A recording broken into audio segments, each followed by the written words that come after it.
All right, let's rock it.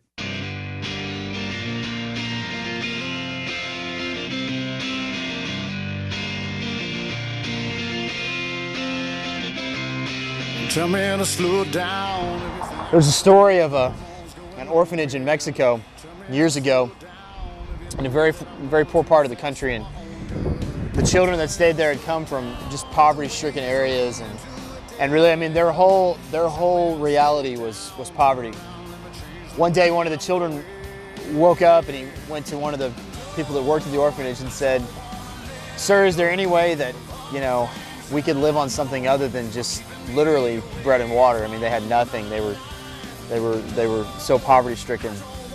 And he asked the man, you know, "Is there any way we could ever live on anything other than, you know, bread and water and just the basics?" And the worker sadly looked back at the child and said, "You know, I wish we could. We don't have it. We can't get it. But, you know, pray about it, and maybe God will do something." And so the young boy went back and kneeled at his bed and he prayed, and miraculously the next day a farmer's truck broke down in front of the orphanage. It was full of beans that had been harvested, and the farmer just said, "You know, listen, my truck's broken down. Just take the beans, and I mean, we can always make more and get more."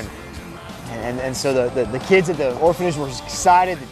Beans for dinner that day, and that was a feast for them, and they couldn't wait. And a couple weeks later, that same little boy went to the same man and said, "You know, sir, we were so blessed by those beans, but, you know, could it be possible that we could have a meal of, you know, beans and rice?" And you know, again, they were so poor, and their situation was so destitute that, you know, just beans and rice would have been a buffet, an incredible meal. And the man, of course, you know, looked sadly at the boy and said, I wish we could. That would be so incredible and it'd be awesome, but we just don't have the resources. We can't do it. But pray about it, and maybe God will do something. Who knows?" And just kind of needing the boy just to go on with his day. And that's the best answer he could give him. But sure enough, the little boy went and he prayed that night again. And would you believe the next day, another farmer's truck broke down in front of the orphanage, and he just happened to have a stocked full of rice. And that night, the children at the orphanage were able to have a meal with rice, and they just were overjoyed and blown away and couldn't believe it. And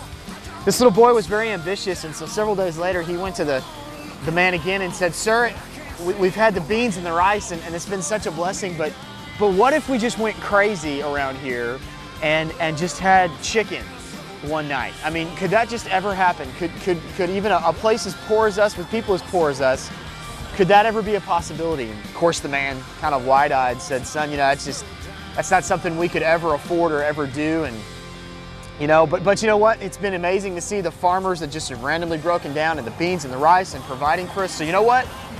Pray about it and see what happens. And so the young man, as he did the other two times, went back to his bed and he prayed that night. And the next day, nothing happened, and prayed again the next night, and still nothing. And 2 whole weeks went by, and he would pray at night and wake up the next morning hoping to go outside and see another broken down truck, and he saw nothing.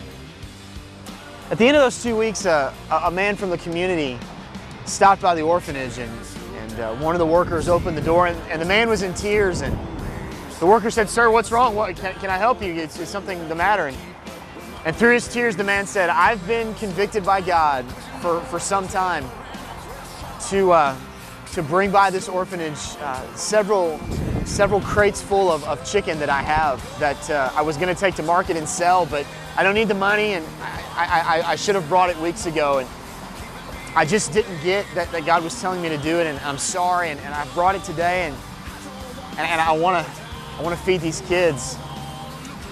The sad part of the story is had the man just come a week earlier, the little boy who'd been praying would have been able to have the meal that he needed. You see, that little boy had been sick for some time, and he wasn't just praying for the other kids to eat well, but he was praying because his own health was on the line.